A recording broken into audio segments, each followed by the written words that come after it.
Okay, so it's no secret that learning Japanese is really, really hard.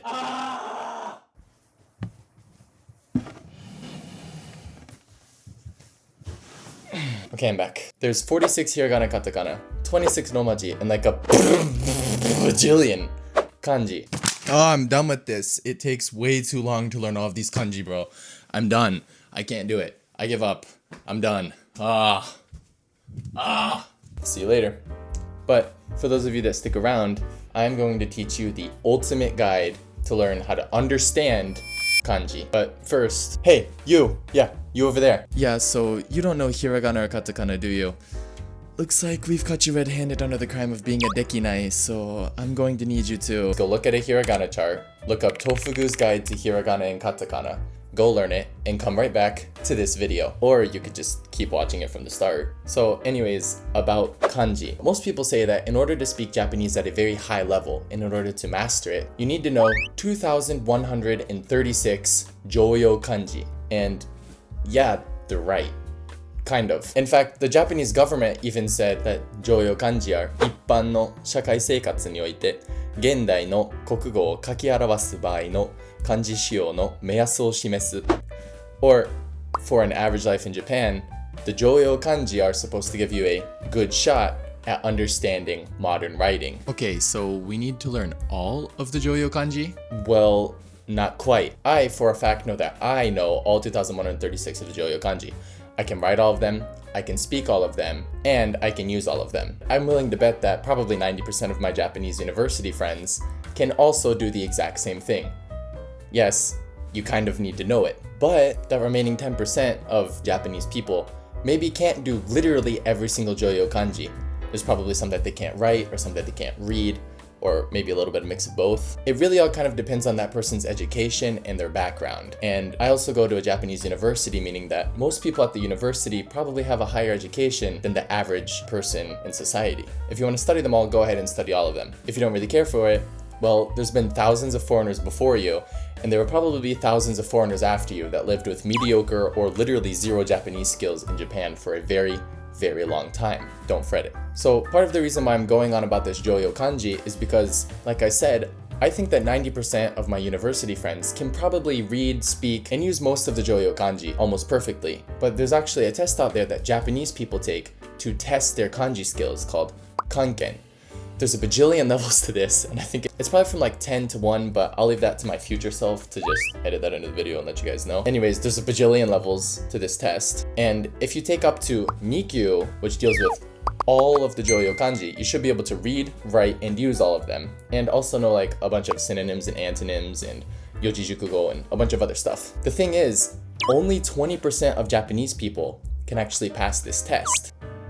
And me, and a bunch of other foreigners out there, meaning that 80% of Japanese people can't perfectly use all of the Jyoyo Kanji. So what does that mean for us? Well, like I said earlier, I think it literally just means you don't really have to know all of the Jyoyo Kanji, but you just have to know enough to get by. And typically in Japan, as a foreigner, knowing enough to get by means that you kind of have to know like everything plus more, because that's just the way it works. But I also firmly believe that all of my university friends, even if they couldn't pass Kanken Nikyu, I definitely think that they know more, or at least 2,136 kanji. So this probably means that outside of the Jyoyo Kanji, there is a lot of kanji being used on a day-to-day basis. It's just not called Jyoyo Kanji. Anyways, what I'm trying to say is, when you study Japanese kanji, don't get caught up into the Jyoyo Kanji and all of that stuff. Of course, it's important and you need to have it, but what's most important is learning Japanese that is actually used every single day. So that means if you're living here, you can look around in your surroundings, see what kanji is being used. If you have Japanese friends online, you can talk to them. Any words you don't know, you write it down. Stuff like that. You can read Japanese books, write down any words you don't know, look up in a dictionary, whatever else. So yes, Jyoyo is important. No, it is not everything. Within Japanese, for the most part, kanji has at least 2 readings. Onyomi and kunyomi. The onyomi comes from Chinese, and it is used when 2 kanji are put together and read together in the same sentence. Here's some examples. Kunyomi, on the other hand, is the way you read something when it is just a kanji by itself, or a kanji and hiragana. Here's some examples. In the Japanese Jyoyo Kanji, there are 2,352 onyomi readings, and 2,036 kunyomi readings. So yeah, you've got a long road ahead of you, but if I'm being honest, it's not hard to remember them. It just takes a ton of time. At the end of the day, all you're doing is memorizing, so I wouldn't necessarily call it hard, but I would say it can definitely be challenging in the sense that you have to be consistent about it and do it every single day. But anyways, let's actually get started with learning kanji. If you're aiming for long-term mastery, you can't avoid kanji. I get it, kanji can feel overwhelming with its multiple readings and sheer number of characters. But don't worry, there are plenty of great methods and resources out there to help you on your journey in learning kanji. The way that I believe is the best to learning kanji is by pairing it with a vocabulary word. And that's why I'm really excited to introduce the sponsor to today's video, Mochi Kanji, Learn Japanese. Mochi. A simple app that makes learning kanji and vocabulary easier, more fun, yet effective. Mochi Kanji helps you to learn kanji in context, teaching you vocabulary and the kanji that it comes with. This is, in my opinion, the best way to learn kanji. And for those that are wanting to learn on their smartphone, Mochi Kanji is the best place to be. So, how does it work? Especially for beginners, Mochi Kanji has a system called the Golden Time, which enables you to learn over 1,000 kanji in just a month's time. And that is insane, like unheard of. So, what exactly is Golden Time, you ask? Well, put simply, the Golden Time feature from Mochi Kanji applies an SRS, or Spaced Repetition System. The basis is to reintroduce ideas right before you're about to forget them. It all started with a German guy named Hermann Ebbinghaus and his forgetting curve. This curve showed how people lose information over time, and how that loss of information can be curved by reviewing the said information at a certain time over a certain interval. In Mochi Kanji, the Golden Time calculates the golden time for you to review kanji and vocabulary. This means that the golden time is the best time for you to review the information. This allows you to review right time and commit kanji and vocabulary to your long-term memory. Think of having several boxes, however many you want. In each of these boxes exist flashcards. When you answer a flashcard correctly, the flashcard moves to a separate box to be reviewed at another period in time. 1 day, 2 days, 5 days, 10 days, and days. In Mochi Kanji terms, this can be seen on a chart called Digital Notebook. It comes with 5 levels, level 1 being just learned and level 5 being committed to long-term memory. The higher a word's level, the less frequently it is reviewed. This means that words at level 5 will be reviewed less often than words at level 1. So, what kind of courses does Mochi Kanji have to offer? Well, for JLPT learners, Mochi Kanji offers complete vocabulary lists and their respective kanji, almost all JLPT tests from N5 to N2. If you want to study or work in Japan, Mochi Kanji also brings a few career-driven vocabulary and kanji packages like IT and nursing. These engaging lessons are beginner-orientated and will give those coming to Japan with little time to study a solid base in their profession. Within each of these lessons, kanji is taught in context. You'll learn kanji aside its vocabulary to understand meaning and reading. The app provides flashcards with images, audio, meaning, and example sentences.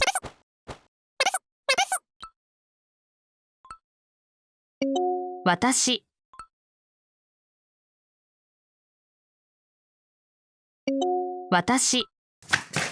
Okay, so that's cool, but what else does Mochi Kanji really have to offer?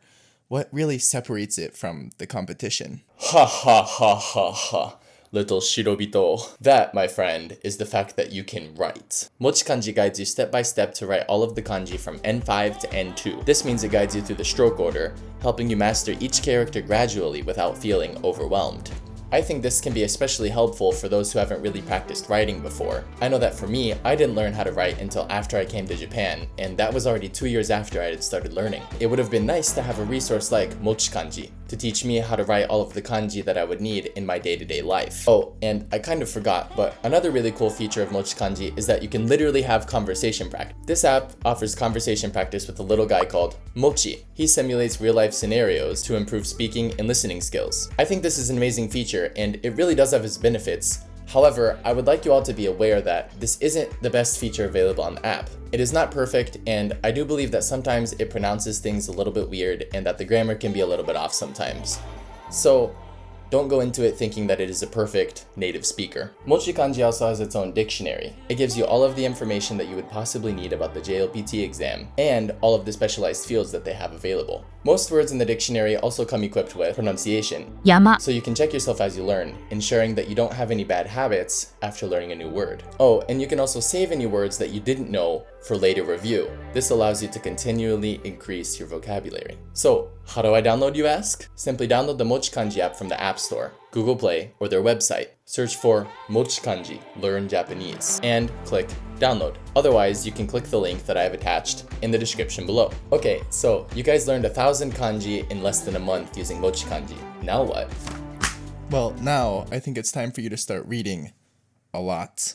Kanji, just like any other root or word or whatever you want to relate it to in English, is just a part of a language. They are all something that can be understood in context. You already have a little bit of context from studying words with MochiKanji, but there will always be far more context than there are the amount of words that you could possibly ever study.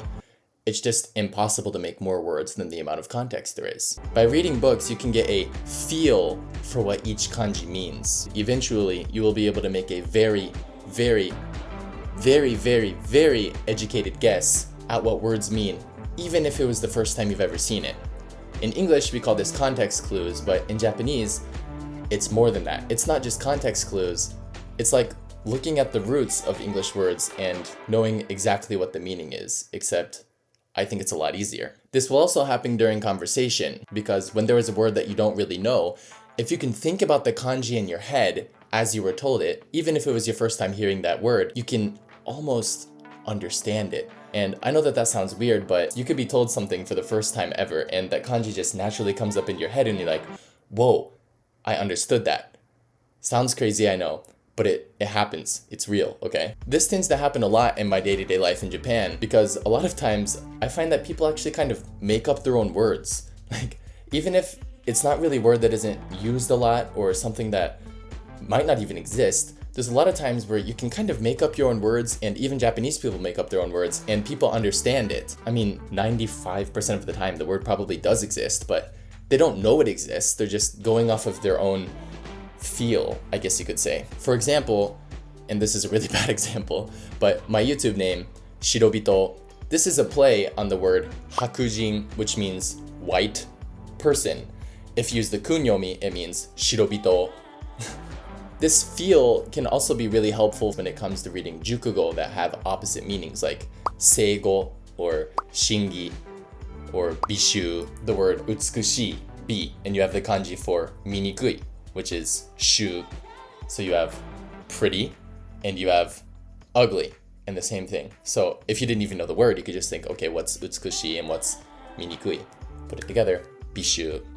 That really happens. You'll be able to do it eventually, and not just for antonyms and synonyms. You'll be able to do it for a lot of different stuff, I promise. So maybe it's not necessarily like making up new words, but it's using your feel for kanji to make yourself sound like you have a bigger vocabulary than you probably really do. Well, how was this journey through learning Japanese kanji? I feel like I gave you guys just the right amount of knowledge for you to get out there and start learning how to understand kanji on your own. I mean, they always say, teach a man how to fish. And I didn't give you guys fish, I taught you how to fish. So maybe you guys can go out there and get a bunch of fish on your own. Did you just see that behind me? What? Oh my gosh!